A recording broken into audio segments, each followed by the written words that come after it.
오늘 부메랑 5번째 시간입니다. 돌아가지 마세요라는 제목으로 말씀의 은혜를 나누겠습니다. 바울 사도께서는 지금 복음의 변증을 계속하고 계십니다. 그러면서 베드로와의 특별한 사건 하나를 소개하고 있는데요. 베드로 사도가 어떤 이유인지는 잘 모르지만 안디옥 교회를 방문할 일이 있었습니다. 안디옥 교회에 와서 안디옥 성도들과 안디옥 교회 성도들과 함께 식사를 하게 되는데, 아무래도 안디옥 교회는 이방 교회였기에 함께 식사한 성도들은 대부분 이방 기독교인들이었을 겁니다. 그런데 12절에 보니까 야고보에게서 온 어떤 이들이라는 사람들이 등장해요. 야고보는 예루살렘 교회의 담임 목사 같은 분이라고 그랬죠. 그러니까 예루살렘으로부터 올라온 유력한 자들을 말하는 것인데, 그들은 할례를 받은 유대인들이겠죠. 그들이 온다는 소식을 듣고는 베드로 사도가 두려워하여서 이방인들과 함께 식사하는 자리를 피하게 됩니다. 여기 이제 식사라는 단어는 밥을 먹는 교제일 수도 있지만, 초대교회는 이 예배에 성찬이라든지 식사 교제들이 다 포함되어 있기 때문에 성찬일 수도 있어요. 그러니까 교제가 되었든 예배가 되었든 정확히 뭔지는 몰라도 여하튼 이방 기독교인들과 식사를 하거나 예배를 드리던 중에 할례자들이 온다는 소식을 듣고는 두려워서 피했다라는 겁니다. 도대체 베드로 사도는 왜 그랬을까? 이것은 유대인들의 음식법과 정결법 때문입니다. 이방인들을 부정하게 여겼기 때문에 이방인들과는 유대인들이 접촉을 하지 않았어요. 그러니 당연히 겸상하지 않았고 그들과 함께 제사도 드리지 않았습니다. 성전에도 보면은 성전에는 구별된 공간들이 있었는데 유대인의 뜰이 있었는가 하면 이방인들의 뜰이 따로 있었어요. 그러니까 유대인과 이방인들은 같이 예배드리지 않았거든요. 지난 시간에 살펴본 대로 예루살렘 공의회가 열렸었다고 그랬죠. 그 예루살렘 공의회에서 뭘 결정했냐면 이방인들도 할례와 율법이 아니어도 예수 그리스도를 믿는 믿음으로 구원을 받을 수 있다. 우리와 똑같은 신자들이다. 우리와 똑같은 하나님 나라의 백성이다라는 결정을 내렸다고 했습니다. 처음 듣는 것 같은 표정을 하고 계시면 어떡해요? 기억나시죠? 이거 되게 중요한 내용이기 때문에 사도행전 15장에 나오는 내용입니다. 중요한 결정을 내렸는데 그랬기에 베드로 사도는 아무렇지도 않게 안디옥 교회에 가서 이방 기독교인들과도 자연스럽게 식사도 하고 예배도 드렸을 거예요. 근데 예루살렘에서 유력한 자들이 온다는 소식을 듣고는 자기도 모르게 그 자리를 피해 버린 겁니다. 문제는 베드로 사도의 이 행동 때문에 그 곁에 있었던 유대인들과 심지어는 이 바나바 사도까지도 함께 그 자리를 피해 버렸던 거예요. 베드로가 외식함으로 다른 이들까지도 외식하게 만든 거죠. 여러분, 지도자는 굉장히 중요합니다. 지도자의 모습 하나하나는 다른 이들에겐 길라잡이처럼 되거든요. 아, 저래도 되는구나, 저렇게 해야 되겠구나 라고 하는 기준점을 만들기 때문에 지도자의 역할은 굉장히 중요합니다. 이 일 때문에 바울 사도는 11절에 그런 표현을 해요. 베드로 사도를 사람들 앞에서 대면하여 책망했다, 이렇게 말합니다. 분명 베드로는 사도의 대표자이면서 또 그는 어떤 면에서 선배이기도 한데, 그런 베드로 사도를 책망할 때는 이 문제가 대단히 심각한 문제라는 것을 말하고 있는 겁니다. 암만 그래도 어찌되었건 베드로 사도는 유대인이고 유대인으로서 유대인의 관습을 따른 것인데 뭐가 그리 문제가 되겠는가 할 수 있지만 그렇지 않다는 겁니다. 이건 굉장히 심각한 문제가 된다는 거예요. 베드로 사도는 사도 중에 사도이고 대표 주자로서 그의 행동 하나하나는 복음을 나타내는 행동이 됩니다. 그러니 할례자들을 마주치면서 이방인들의 자리를 피하는 그 행동을 보임으로써 할례가 중요하다라고 하는 잘못된 메시지를 전해버린 셈이 되어버렸기 때문에 심각한 문제가 되는 거죠. 말하자면 복음을 다른 복음으로 만드는 행동이 되어버렸다는 거예요, 이게. 14절에 보니까 그러므로 나는 그들이 복음의 진리를 따라 바르게 행하지 아니함을 보고 모든 자 앞에서 게바에게 이르되 네가 유대인으로서 이방인을 따르고 유대인답게 살지 아니하면서 어찌하여 억지로 이방인을 유대인답게 살게 하렸느냐 하였노라. 아멘. 이게 뭔 얘기냐면 한마디로 왜 외식했냐 이 말이에요. 우리식으로 하면 왜 내로남불했냐 그 말입니다. 너도 할례를 받고 율법을 지켜 구원받은 거 아니면서 왜 마치 할례를 받고 율법을 지켜서 구원받은 사람인 것처럼 행동하고 있느냐, 지금 그 얘기하고 있는 겁니다. 그게 외식이죠.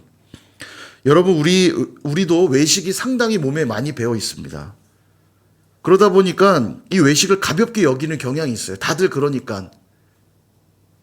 그러나 외식은 굉장히 심각한 일입니다. 외식은 밖에 나가 밥 먹는 거 아닌 거 아시죠? 외식은 다른 복음을 만들어낼 수 있는 행동이기 때문에 위험해요. 굉장히. 오죽하면 바울 사도가 베드로 사도를 책망하겠습니까? 이 베드로 외식 때문에 두 가지의 문제가 발생합니다. 하나는 유대 기독교인들을 자기를 따라 외식하게 만드는 잘못을 범했고, 또 하나는 이방 기독교인들에게는 너희들도 할례와 율법이 중요해라고 하는 잘못된 메시지를 주었다라는 거예요. 분명 복음에 합당하지 않죠. 그러니까 베드로 사도를 책망했던 겁니다. 오늘 이 사건을 통해 두 가지의 교훈을 정리할 수 있는데요. 첫 번째는 외식을 주의해야 된다라는 겁니다. 베드로 사도는 유대인으로서 음식법과 정결법을 모르지 않았을 겁니다. 그럼에도 불구하고 안디옥 교회에 있었던 이방 기독교인들과 함께 식사하고 예배를 드린 이유는 뭘까요? 음식법과 정결법을 알고 있는데도 왜 그들과 함께 식사했냐는 거예요.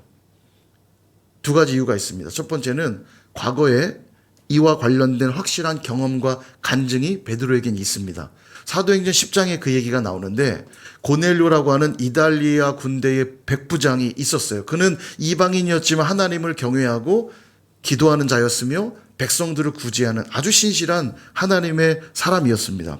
어느 날 기도하는데 환상을 봐요. 베드로를 찾아가라는 환상을 보게 되면서 그의 종과 부하를 보냅니다. 그리고 비슷한 시간에 베드로도 기도 중에 있었는데 하나님이 특별한 환상을 보여주세요. 하늘로부터 큰 보자기가 내려오는데 그 안에는 부정한 짐승이 들어있는 거예요. 그러더니 음성이 들립니다. 잡아먹으라. 부정한 음식을 제가 먹을 수 없습니다. 거절하자. 하나님께서 깨끗하다 하신 것을 네가 속되다고 하지 말라. 이 환상을 3번이나 보여주세요. 도대체 이게 뭐지? 그러고 있는데 누군가 노크를 합니다. 똑똑똑. 문을 열어보니까 고넬료의 부하와 하인이 찾아온 거예요. 우리 주인이 당신을 초청하기를 원합니다. 그때 알은 거죠. 이들과 함께 동행하라는 말씀이셨구나. 그리고 따라가요. 그리고 고넬료의 집에 가서 예수 그리스도의 복음의 설교를 시작합니다. 그러자 강력한 성령이 그 집안 위에 부어지는 걸 보게 돼요. 그리고 그 모두에게 세례를 베풉니다. 이 사건을 통해서 베드로가 알게 된 거죠. 하나님이 이방인들을 받으셨구나. 그들은 부정한 자들이 아니구나. 이거 알게 돼요. 근데 이때는 이제 베드로의 개인적인 경험이었고 공식적으로 정리된 사안은 아니었죠. 그래서 이 두 번째 사건이 중요해요. 바로 예루살렘 공의회입니다. 아까 설명드렸던. 이방 선교와 관련하여 문제가 자꾸 발생하자 예루살렘 공의회를 통해서 정리를 딱 했잖아요. 예수 그리스도를 믿음으로 하나님의 백성이 된다. 율법과 할례가 필요하지 않다. 이런 것들로 그들에게 짐을 지우지 말라. 이걸 정했죠. 이때 이 결정을 내릴 때 결정적인 역할을 한 사람이 베드로입니다. 베드로가 설교를 시작해요. 예루살렘 공의회에서. 내가 예전에 고넬료라고 하는 이달리아 군대 백부장을 찾아갔을 때 하나님이 그 가정 위에 세례를 부으시는 걸 내가 직접 보았다. 하나님이 그들을 받으시는 걸 내가 보았다. 이 설득이 예루살렘 공의회에서 이방인들도 하나님 받으셨다는 중요한 결정들을 내리게 된 계기가 된 겁니다. 그러니 베드로 사도는 당연히 안디옥 교회에 방문했을 때 그 이방 기독교인들과 자유롭게 식사하고 예배를 드렸던 거예요. 그럼에도 불구하고 예루살렘에서 올라온 이 할례자들을 보는 순간 자기도 모르게 두려움 속에 외식하게 된 겁니다. 그래서 여러분, 사랑하는 여러분, 우리가 항상 복음 앞에서 점검해야 될 게 있어요. 그게 뭐냐면 외식입니다. 외식. 희한하죠. 이 외식은 초신자들에게서 보이는 행태가 아니라 오래된 신자들에게서 더 많이 보인다라는 거예요. 생각해보면 당연합니다. 새 집은 깨끗하니까 들어가면 흠 하나 없고 티 하나 없고 깨끗하잖아요. 근데 오래 살게 되면 더러워지기 시작하고 여러 가지 짐들이 들어오면서 지저분해집니다. 그것과 참 비슷해요. 초신자들은 아무것도 모르니까 가르쳐준 대로 그대로 따라서 순종하는데, 이 오래된 신자들은 체면 때문에, 문화와 관습 때문에, 기존 내가 가졌던 지식과 경험 때문에 잘 받아들이지 않는 행태들을 보입니다. 그러니까 앞에서는 대답 실컷 하면서도 돌아서면 자기 방식대로 그냥 살아요. 자기가 해왔던 관습대로 습관대로 그냥 산단 말이죠. 이게 외식이라는 겁니다. 다시 강조드리지만 외식은 뭐 그럴 수도 있는 문제인가 보다가 아니라 하나님 앞에 굉장히 심각한 죄예요. 왜냐하면 외식이란 사람들에게 보이기 위해 하는 행동이거든요. 그 말은 하나님을 속이려고 하는 행태와 다르지 않은 겁니다. 하나님이 나를 어떻게 보실까가 중요한데 사람들 앞에서만 그냥 행동하기 때문에 사람에게 잘 보이려고 하나님을 속이려는 행동이 되기 때문에 이게 죄가 되는 거죠. 하나님은 외모를 보지 않고 중심을 보시기에 속지도 않으실 뿐만 아니라 하나님조차도 속이려고 하는 이 행태를 미워하시는 거예요. 외식하는 자들에 대해 성경은 이렇게 말씀합니다. 마가복음 7장 6절, 이 백성이 입술로는 나를 공경하되 마음은 내게서 멀도다. 행위가 없는 게 아닙니다. 행위가 있는데 마음이 없다는 거예요. 마음이 없는데도 행위만 하니까 그 속이려는 행태가 가식적이고 가증하다는 겁니다. 하나님 보실 때는. 와서 마당들은, 교회 마당들은 밟고 가는데 주님을 향한 그 사랑과 존경과 그 뜨거운 열정으로 예배하는 마음이 없어요. 와서 난 예배 드렸으니까 됐어. 이런 행태들이 외식이라는 거예요. 예수님께서도 외식하는 자들에 대한 진노가 대단하셨죠. 예수님은 항상 자비로우셨습니다. 그래서 모두가 회피하고 죄인 취급하는 세리와 창녀들에게도 주님은 자비를 베푸셨고 그들의 친구가 되어주셨습니다. 그런데 유독 독사의 자식들이라며 분노를 서슴지 않았던 대상이 있었는데 바리새인과 서기관과 율법주의자들이었어요. 그들이 바리새인이고 서기관이고 율법주의자들이어서 분노하신 게 아니고 그들의 외식에 대해서 분노하신 겁니다. 바리새인과 서기관들이 얼마나 열심히 기도했는지 몰라요. 일주일에 2번씩 반드시 금식했고요. 11조를 정확하게 했습니다. 얼마나 11조에 대해 정확하고 꼼꼼했냐면 제사 때 드릴 박하와 근채와 회양, 이 식물들이죠. 하나님께 제사를 드리기 위해 기르는 식물들에 대해서까지도 11조를 드리는 자들이었어요. 이 정도는 훌륭하죠? 대단하죠? 일주일에 2번 이상 금식하시는 분 안 계시죠 여기? 한 번도 빠지지 않고 금식하면서 기도하고 11조를 드렸어요. 훌륭한 거 맞아요, 여러분. 훌륭한 겁니다. 근데 문제는 그런 것까지도 지켜내는 자들이 율법이 더 중요하다고 말씀하고 있는 정의와 긍휼과 믿음은 저버리고 있더라는 거예요. 11조와 금식과 기도를 철저히 한다는 건 무슨 의미입니까? 주님 뜻대로 살겠다는 의미일 것이고 하나님이 내 삶의 주인이라는 의미로 그 행위들을 하는 걸 거 아닙니까? 그렇다면 주님이 중요하게 여기시는 긍휼과 정의와 믿음도 잘 지켜나가야 되는데 그거는 가볍게 여기고 그 행위들만 열심히 지키더라는 거예요. 이게 하나님 보실 때 가증하다는 겁니다. 그럼 왜 그런 행동들을 할까요? 사람들은 이 긍휼과 정의와 믿음은 잘 보지 못합니다. 사람들 눈에 보이는 게 아니에요. 그러나 11조하고 기도하고 금식하는 건 사람들 앞에서 보이는 행위일 수 있어요. 그 사람에게 보이기 위해 행하는 것이지 하나님께 보이기 위해 행하는 게 아니라는 겁니다. 그들이 정말로 하나님 앞에서 하는 행위였다면 하나님이 더 중히 여기는 바 정의와 긍휼과 믿음도 저버릴 수 없는데 그것들은 가볍게 여기면서 대충 여기면서 이 행위만 집중하더라는 거예요. 여러분 이 컵 깨끗하죠? 반짝반짝. 우리 전사님들이 열심히 깨끗이 닦아서 항상 여기 올려주세요. 이 컵이 참 깨끗합니다. 이 안에 뭐가 들었을까요? 예. 보시다시피 물이 들었습니다. 제가 물을 먹으려고 이 깨끗한 컵을 보고 잔뜩 기대하고 뚜껑을 열었더니 쓰레기를 가득 채우는 거예요. 막 담뱃재에 막 더러운 냄새나는 쓰레기들을 잔뜩 넣는 겁니다. 더럽다고 안 느끼시는 것 같은데 바퀴벌레 한 100마리가 들어있는 거예요. 이 컵은 깨끗한 컵입니까? 더러운 컵입니까? 누가 깨끗하다고 그랬어요 지금? 드셔보셔야지 한번 더러운 컵이었구나 하실 거예요. 여러분 아무리 겉이 깨끗해도요 이 안에 쓰레기가 잔뜩 들어있으면 이건 더러운 컵이에요. 아무리 깨끗하게 닦아도 이건 더러운 컵이에요. 마실 수 없고 사용할 수 없어요. 그 더러운 정도가 아니라 가증한 컵입니다. 잔뜩 물 마실 걸 기대하고 열었는데 바퀴벌레가 우글우글 해보세요. 깜짝 놀란 이 가증한 컵이죠. 그래서 외식주의자들에게 하나님 예수님 이렇게 말씀하세요. 마태복음 23장 13절 화 있을진저 외식하는 서기관들과 바리새인들이여 너희는 천국문을 사람들 앞에서 닫고 너희도 들어가지 않고 들어가려 하는 자도 들어가지 못하게 하는도다. 이게 외식의 무서움이 여기에 있는 겁니다. 얼마나 두려운 말씀입니까? 자기만 벌받고 끝나는 문제가 아니라 다른 이들까지도 하나님 나라에 들어가지 못하게 만드는 자들이라는 거예요. 다른 사람들로 하여금 하나님이 율법을 주셔서 그 안에 하나님의 긍휼, 하나님의 정의, 하나님을 향한 그 믿음을 지키는 게 중요하다는 걸 보여줘야 될 그들이 이런 것들은 가볍게 여기고는 율법적인 행위들, 자기를 드러내려 하는 11조와 금식과 기도의 행위들만을 통해서 사람들에게 보이려고 하는 건 다른 복음을 만들어내고 있다는 거예요. 그걸 행해야만 구원받는 것처럼 착각하게 만들기에 너도 들어가지 않을 거면서 남도 들어가지 못하게 만든다는 겁니다.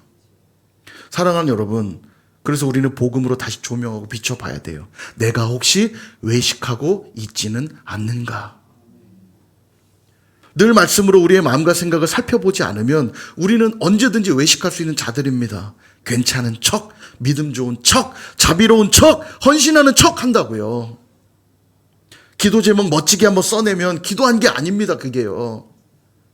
멋진 말 한마디, 몇 마디 사람들 앞에서 하면 그게 내가 신앙 좋은 게 아니라고요. 정말로 삶에서 살아내느냐가 중요한데, 여러분, 주님은 다 아세요. 사람들은 속일 수도 있습니다. 내가 되게 괜찮은 신앙인인 것처럼 속일 수 있지만 주님은 다 아세요. 그래서 그게 외식인 겁니다. 주님이 모를 것처럼 행동하고 있으니까. 그러므로 복음 안에서 우리의 내면을 솔직하게 점검하실 수 있기를 바랍니다. 오늘 새벽에 제가 그런 말씀 드렸는데 좋은 땅이라는 건 무엇인가? 여러분 새벽에 말씀 들으신 분들은 아실 거예요. 좋은 땅이란 어떤 착한 마음으로, 그죠? 착하고 좋은 마음으로 지키어 인내로 결실하는 자다. 이렇게 말씀했어요. 착하다. 착하다는 말은 정직하다는 뜻이라고 그랬죠. 하나님의 말씀이 주어질 때, 복음이 내 앞에 있을 때 감춤과 포장함이 아니라 정직하게 말씀 앞에 나를 드러내야 돼요. 내 마음을 드러내야 돼요. 내 가정에서의 나의 모습은 어떠한지, 관계를 맺을 때 나의 모습은 어떠한지, 직장에서 생활하면서 내가 하나님 앞에 나의 모습은 어떠한지, 사업을 하면서 나의 모습은 어떠한지, 그걸 솔직하게 드러내야 돼요. 그래야만 그 좋은 땅에 뿌려진 말씀들이 100배로 결실을 하는 거라고요, 이게. 근데 이건 하지 않고 여기저기에 종교란에 기독교라고는 쓰지만 그 말에는 주님을 섬기는 따뜻하고 아름다운 말은 하나도 없고 비방과 욕설로 가득하고 관계를 맺을 때 누군가를 정죄함으로 가득하고, 우리가 혹시 그렇게 살고 있다면 이거는 외식일 수 있다는 겁니다. 그래서 복음으로 첫 번째 점검하셔야 될 것은 외식을 주의하라. 확인하셔야 돼요. 두 번째는 뭐냐?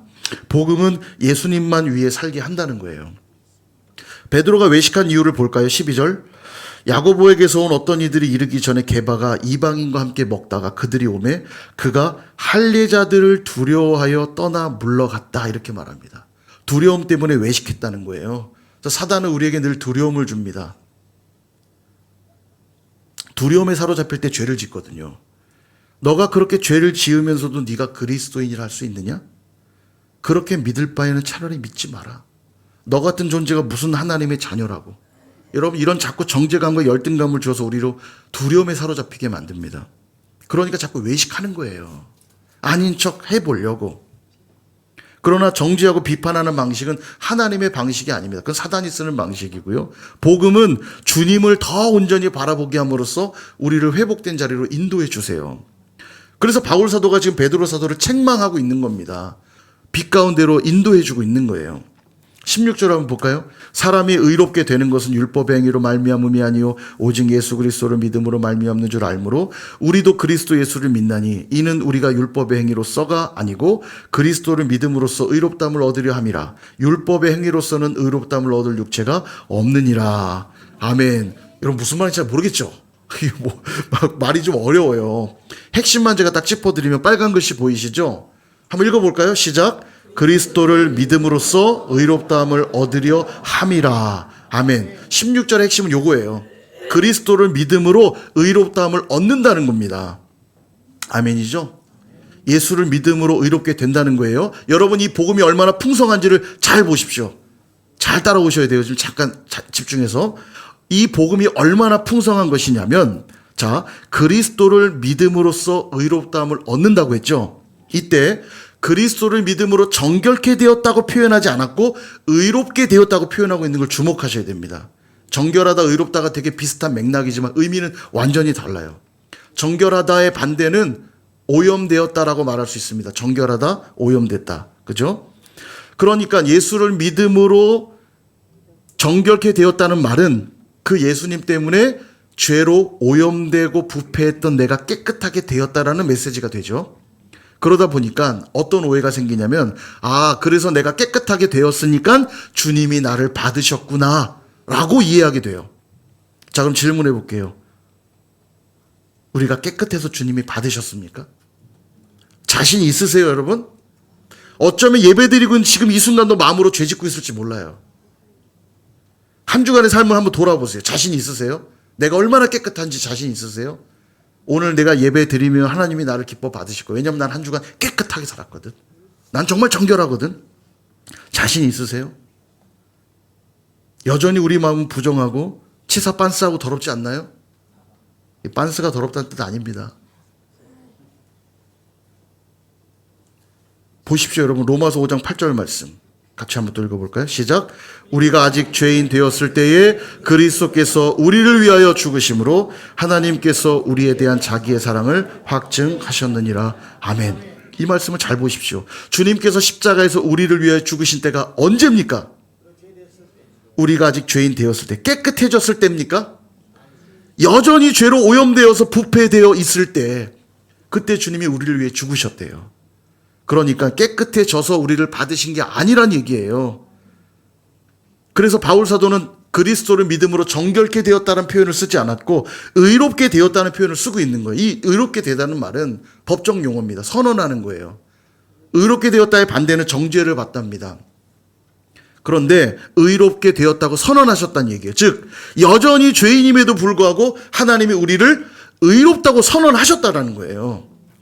여전히 죄인인데도 불구하고 주님이 우리를 받아주셨다는 뜻입니다. 어때요, 여러분? 이게 복음 아닙니까? 자격이 하나도 없는데 받아주셨다는 거예요. 내가 깨끗해져서 받으신 게 아니라 여전히 죄로 오염되어서 부패해 있는데도 우리를 받으셔서 구원해 주셨다는 겁니다. 이걸 믿는 자들에게 구원이 있는 거예요. 에이, 그런 게 어디 있어요?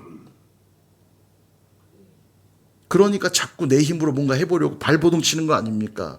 주님이 다 이루셨다는데 아직도 죄가 뭔지도 모르고 있을 그때 주님이 내 문제를 다 해결하시고 나를 받으셨다는 걸 믿음으로 받아들이기만 하면 의롭게 되는 것인데 이걸 못하겠으니까 자꾸 내 힘으로 구원에 이뤄보려고 노력하는 거 아닙니까? 자꾸 철학을 공부하고 선을 행하고 열심을 내면 내가 구원받을 것처럼 착각하는 거 아니에요. 그건 다른 복음이라고 말하고 있는 겁니다. 내가 아무것도 하지 않았을 그때, 여전히 죄로 오염되어 부패했을 그때 주님이 나를 받으셨기에 이것을 우린 복음이라고 부르는 거예요. 기쁜 소식, 너무너무 좋은 소식. 그저 그렇게 지옥 불구덩이에 떨어져 죽어 마땅한 나를 건져주셨으니, 아무것도 한 게 없는데 그저를 건져주셨으니 그게 복음이죠. 그래서 베드로 사도에게 책망했던 말을 제가 다시 구성했어요. 이런 말이 되는 겁니다. 베드로 사도요, 당신이 정결해졌기 때문에 하나님이 받으신 게 아니라 여전히 부족한데도 의롭게 여기셔서 받아주신 것 아닙니까? 근데 왜 아직도 율법을 지켜 구원에 이르는 자처럼 행동하고 있는 것입니까? 왜 거룩하고 깨끗한 척 하십니까? 내가 대단해서 구원받은 것처럼 왜 행동하고 계십니까?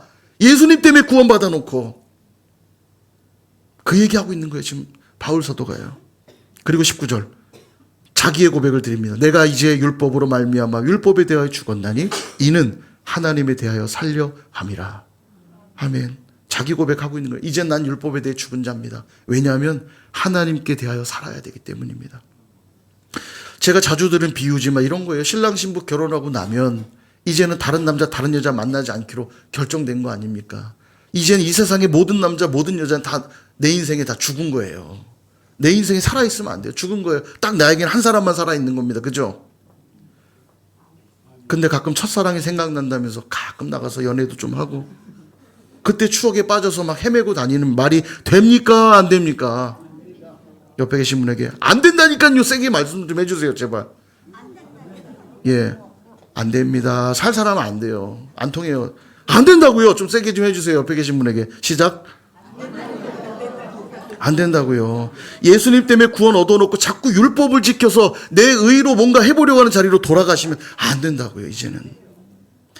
그래서 이제는 우리 다 이 고백해야 됩니다. 아주 유명한 말씀이죠. 우리 20절 말씀 다 함께 또박또박 한 목소리로 읽어보겠습니다. 시작. 내가 그리스도와 함께 십자가에 못 박혔나니 그런즉 이제는 내가 사는 것이 아니요 오직 내 안에 그리스도께서 사시는 것이라.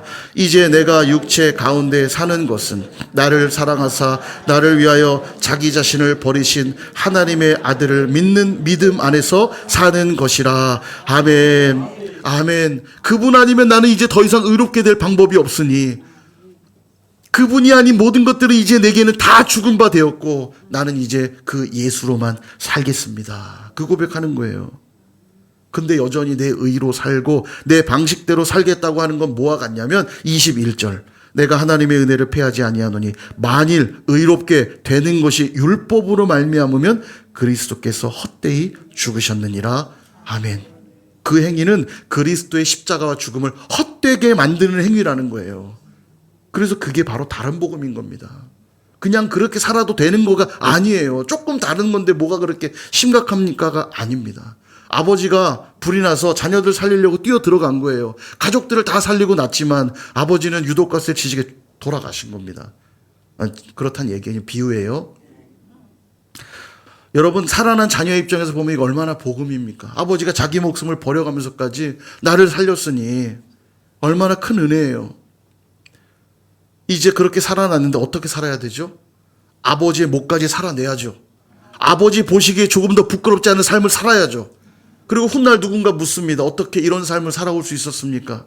제가 원래 좀 대단해요, 이럽니까? 아버지가 아니셨다면 저는 이 자리에 있지도 못했습니다. 모든 영광 아버지께 돌립니다. 근데 그게 아니라 불에서 살려놨더니 아버지한테 자기도 아버지를 향한 사랑 좀 보여주겠다고 불로 다시 뛰어 들어간다면 아버지의 죽음을 헛되게 만드는 일 아닙니까? 내가 죽어가면서까지 살려놨더니 지 의를 한번 드러내보겠다고 불 가운데로 다시 뛰어 들어온다면 얼마나 어리석은 일이에요. 그러니 주님이 나를 살리기 위해 죽으셨다고 하는 이 복음이 정말로 우리 안에 있다면 외식하는 신앙인 되지 말고 자기 의를 드러내며 자기 멋대로 자기 마음대로 살지 말고 이제는 어떻게 살아라?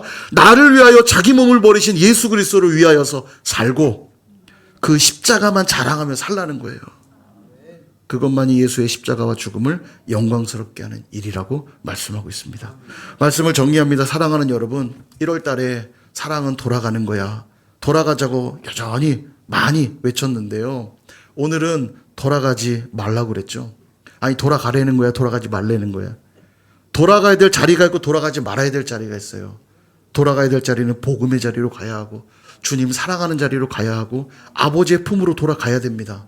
그러나 나의 못난 옛 죄악된 자리, 옛 자아의 자리, 더럽고 추악한 자리, 내 힘으로 뭔가 해보려고 하는 그 어리석은 자리로는 돌아가지 말자는 거예요. 왜냐하면 주님께서 그것에서부터 우리를 꺼내시려고 십자가 지셔서 죽으신 거거든요. 그러니까 이제는 다시는 거기로 돌아가시면 안 돼요. 살다 보면 복음에서 멀어질 때도 있을 것이고 복음과 무관한 사람처럼 살 때가 있을지도 모릅니다. 베드로 사도도 넘어졌다면 우리는 더더욱 그러지 않겠어요?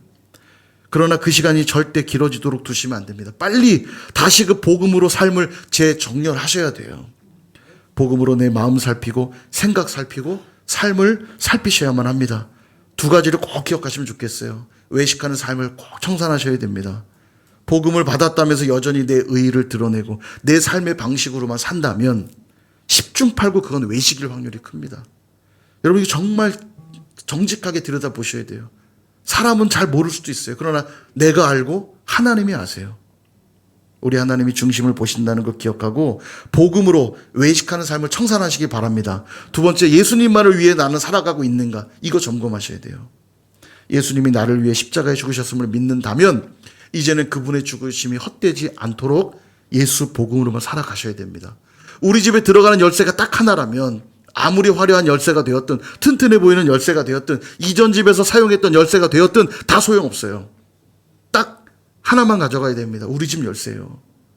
여러분, 천국에 다 우리 가셔야죠. 천국의 문을 열기에 필요한 건 뭐예요? 예수님이 예수님. 예수 복음만이 필요한 겁니다. 다른 것은 필요가 없어요.